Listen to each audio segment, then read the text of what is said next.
नमस्कार मित्रों, आइए मैं आपका गजेंद्र सिंह कविया आपके अपने YouTube channel DR online study point में आपका हार्दिक स्वागत करता हूं। और मित्रों, जिस प्रकार आपने YouTube के मेरे जो कॉमेडी के वीडियो हैं, मेरे पढ़ाने के अन्य वीडियो हैं, मेरे कवि सम्मेलनों के वीडियो हैं, उनको जिस प्रकार आपने लोकप्रिय बनाया, आशा करता हूं उसी प्रकार आप भी इन्हीं वीडियो को वही प्यार देंगे, वही मोहब्बत देंगे। और इसको मोहब्बत देने के पीछे तो आपका एक बहुत बड़ा स्वार्थ भी छिपा हुआ है, क्योंकि यहाँ पर आपको रोजगार परक शिक्षा मिलेगी, वह शिक्षा मिलेगी जो आपको सरकारी नौकरी की ओर आगे ले जाने वाली है। तो आइए अपन राजस्थान का इतिहास, कला और संस्कृति जिस प्रकार मैं पढ़ाया करता हूँ, और उसी का आज एक महत्वपूर्ण बिंदु हम पढ़ेंगे, मेवाड़ का इतिहास।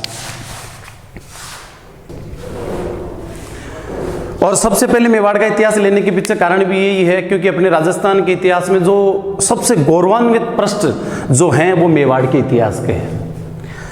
कहावत चलती है कि यदि पूरे विश्व के इतिहास में से भारत का इतिहास घटा दिया जाए तो इतिहास में कुछ नहीं बचेगा, और भारत के इतिहास में से यदि राजस्थान का इतिहास घटा दिया जाए तो इतिहास में कुछ नहीं बचेगा, और यदि राजस्थान के इतिहास में से मेवाड़ का इतिहास घटा दिया जाए तो कुछ नहीं बचेगा। और मेवाड़ के इतिहास में से महाराणा कुंभा, महाराणा सांगा और महाराणा प्रताप का इतिहास घटा दिया जाए तो इतिहास में कुछ नहीं बचेगा। आइए उसी मेवाड़ के इतिहास की तरफ चलते हैं और पढ़ते हैं। मेवाड़ का इतिहास बहुत ही गौरवशाली इतिहास है।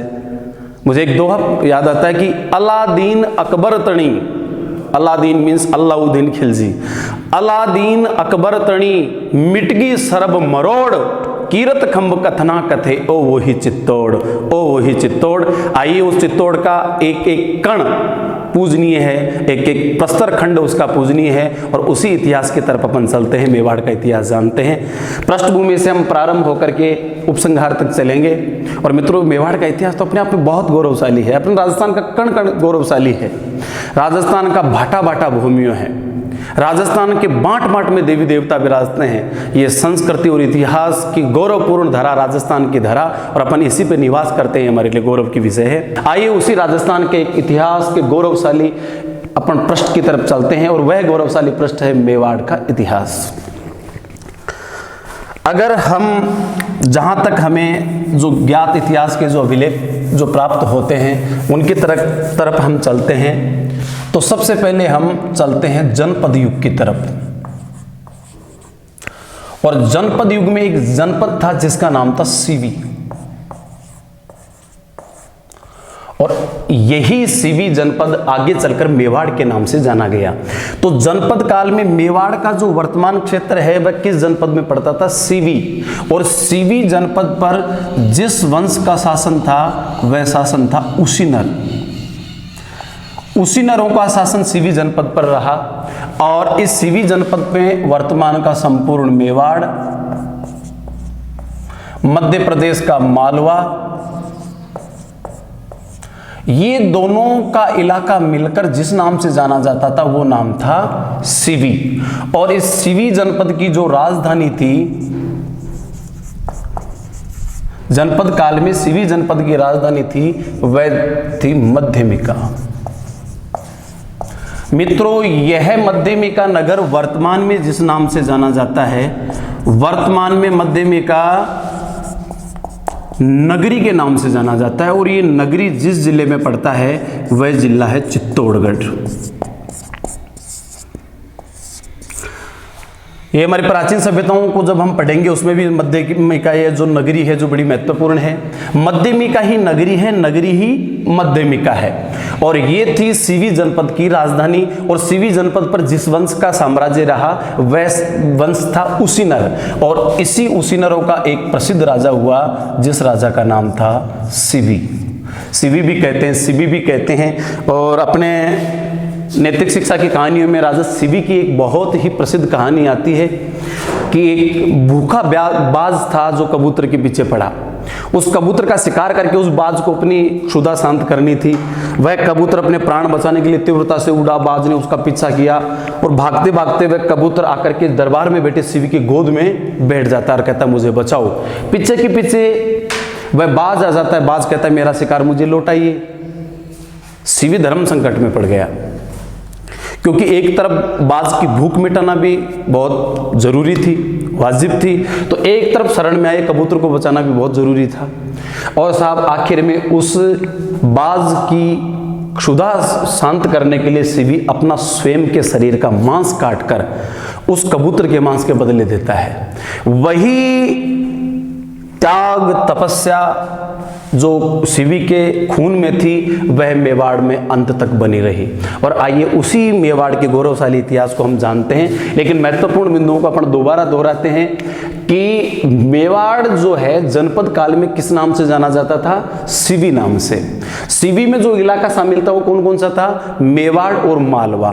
मालवा है मध्य प्रदेश में वर्तमान में, और मालवा में मध्य प्रदेश के जो जिले आ जाते हैं सीतामऊ, रतलाम, उज्जैन, झाबुआ, धार, देवास, मंदसौर, नीमच, इंदौर, ये जो इलाका है वो मालवा के नाम से जाना जाता है। जिस प्रकार मेवाड़ में अपने जिले आते हैं, भीलवाड़ा है, चित्तौड़गढ़ है, राजसमंद है, उदयपुर है, ये मेवाड़ है। उसी प्रकार एक सांस्कृतिक क्षेत्र है मध्य प्रदेश का मालवा और मेवाड़ दोनों मिलाकर के जनपद काल में शिवी के नाम से जाने जाते थे। प्रारंभ पर इन पर शिवी जनपद पर उसीनरों का साम्राज्य रहा, उसीनर वंश का साम्राज्य रहा। इसका एक प्रतापी शासक हुआ जो प्रजापालक था और बहुत ही दयालु राजा था शिवी जनपद की जो राजधानी थी वह मध्यमिका थी। मध्यमिका को वर्तमान में नगरी के नाम से जाना जाता है, और नगरी जिस जिले में है वह जिला है साहब चित्तौड़गढ़। ये बात रही जनपद काल की। जनपद काल में इस क्षेत्र का नाम शिवी था। आइए आगे की ओर चलते हैं अपन, और इस मेवाड़ शब्द की उत्पत्ति की तरफ चलते हैं। यही शिवी जनपद आगे चलकर कई छोटे छोटे टुकड़ों में बटा, और ये इलाका आगे चलकर जिस नाम से जाना गया वह कहलाया प्रागवाट। यही इलाका दूसरे जिस नाम से जाना गया वह था मेदपाट या प्रागवाट, यानी मल्लेच्छों का अंत करने वाला। मेदपाट, मेदों का पाटन करने वाला, मेदों का विनाश करने वाला। और यही मेदपाट आगे चलकर जिस नाम से जाना गया वह नाम है मेवाड़। तो मेवाड़ शब्द की उत्पत्ति हुई है मेदपाट शब्द से, और ये इलाका मेवाड़ रियासत की स्थापना से पहले जिस नाम से जाना गया वह प्रागवाट या मेदपाट था। यही प्रागवाट या मेदपाट पहले जिस जनपद काल में जिस नाम से जाना गया वह नाम था शिवी। आइए चलते हैं मेवाड़। अगर इसमें पूछ लिया जाए इस मेवाड़ पर, मेदपाट पर या प्रागवाट पर, जो देश की आज़ादी तक जिस गुहिल वंश या सिसोदिया वंश का साम्राज्य बना रहा आज़ादी तक, उससे पहले यहाँ की क्या राजनीतिक स्थिति रही, यहाँ पर किनका साम्राज्य रहा, क्या व्यवस्था रही, तो याद रखें इस गुहिल वंश से पहले मेवाड़ पर जिनका साम्राज्य रहा वह वंश है मौर्य। मौर्यों का साम्राज्य इस मेवाड़ पर रहा, और इस मौर्य वंश का जो अंतिम शासक जो बना उसका नाम था मानमोरी तक यह मेवाड़ का क्षेत्र जिस वंश के साम्राज्य में रहा, जिसका हिस्सा रहा, वह मौर्य वंश है। और इसी मौर्य वंश के मानमोरी अंतिम शासक होते हैं मेवाड़ के, और इसी मौर्य वंश के एक शासक होते हैं जिनका नाम है चित्रांगद मौर्य।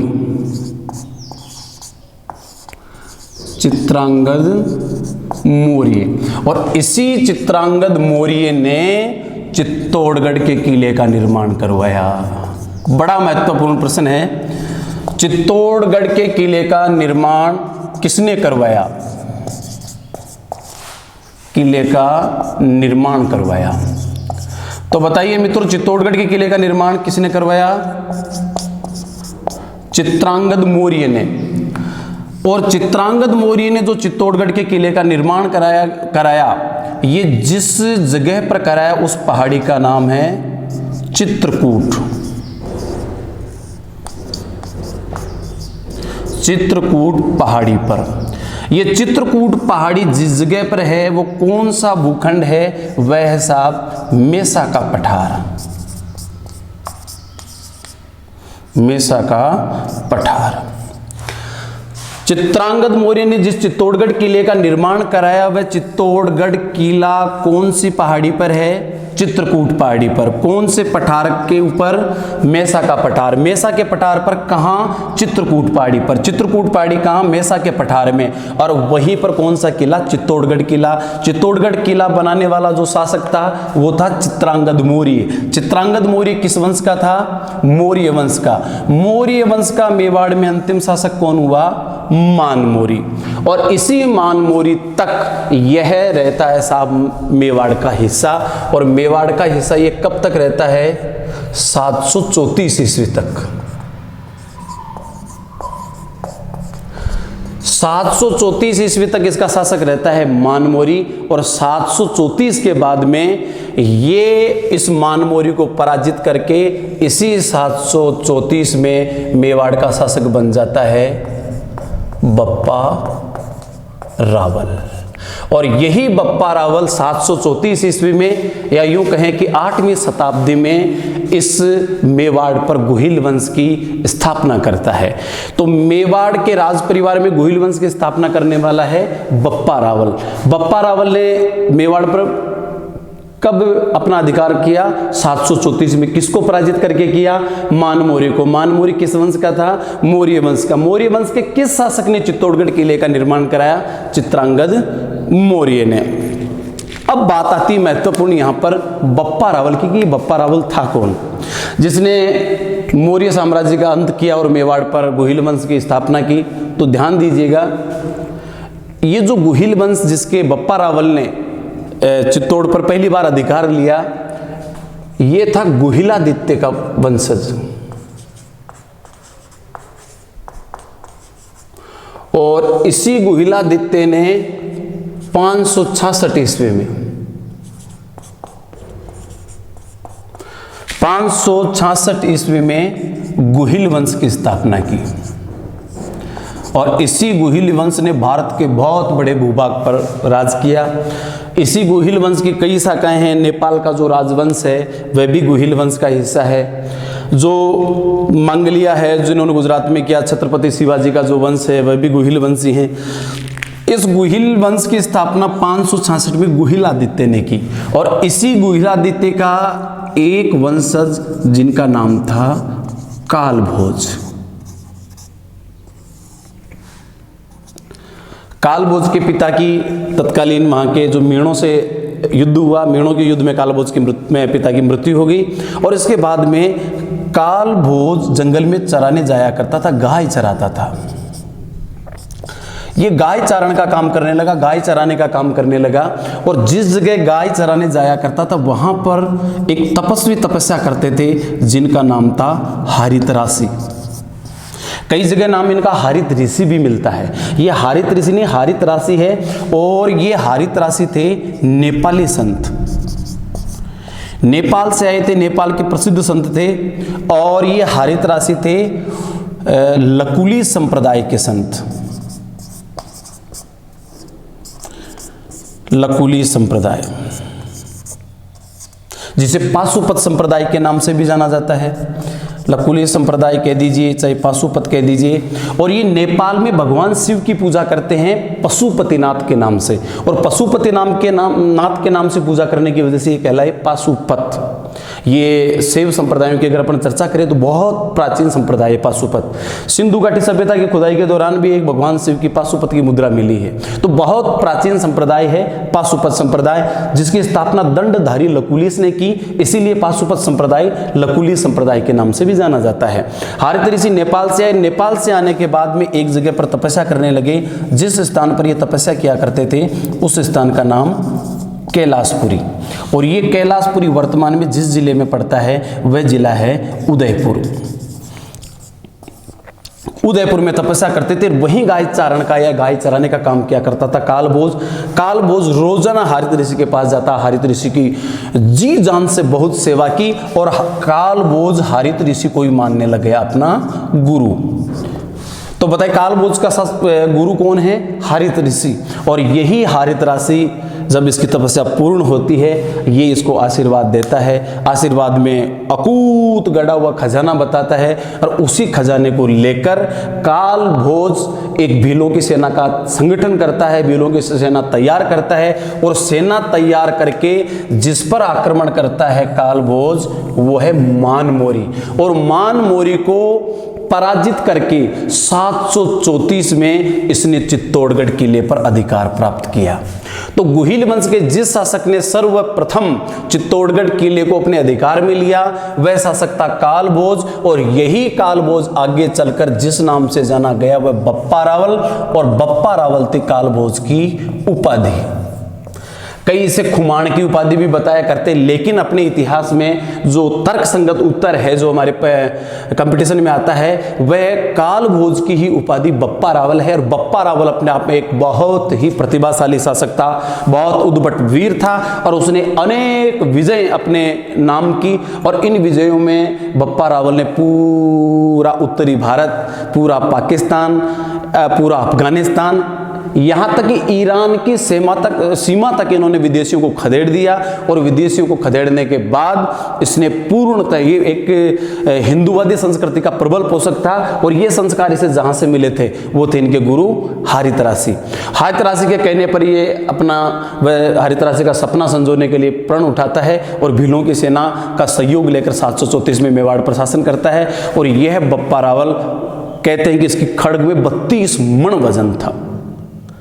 एक मन में 40 किलो वजन होता है और 32 मण इसके खड्ग में वजन था। 4 बकरे का मांस एक कलेवे कलेवे में खा जाया करता था। सुबह सुबह को कलेवो 4 बकरों को मांस। आइडियो लगा सको कियान को उद्भट वीर हो। ईरान की सीमा तक इसका साम्राज्य था और इसने उस समय के जो विधर्मी थे उनके अंदर आतंक मचा दिया था। वह शासक था बप्पा रावल। और इस बप्पा रावल के नाम पर आज भी पाकिस्तान में एक शहर मिलता है जो इसी कालभोज या बप्पा रावल की एक चौकी हुआ करती थी जिसे आज जाना जाता है रावलपिंडी के नाम से। रावलपिंडी वर्तमान में पाकिस्तान में है और ये रावलपिंडी हमारे मेवाड़ की जिस शासक ने बसाई थी वह शासक थे बप्पा रावल। बप्पा रावल का जो वास्तविक नाम था वह कालभोज या मालभोज था। और मित्रों इस प्रकार ही आपके सामने है। 1 मिनट में आपके सामने साइड में हो जाता हूं ताकि आप आराम से इसका स्क्रीनशॉट ले सकें और आराम से अपनी रजिस्टर में अपनी कॉपी में इसकी कॉपी कर सकें।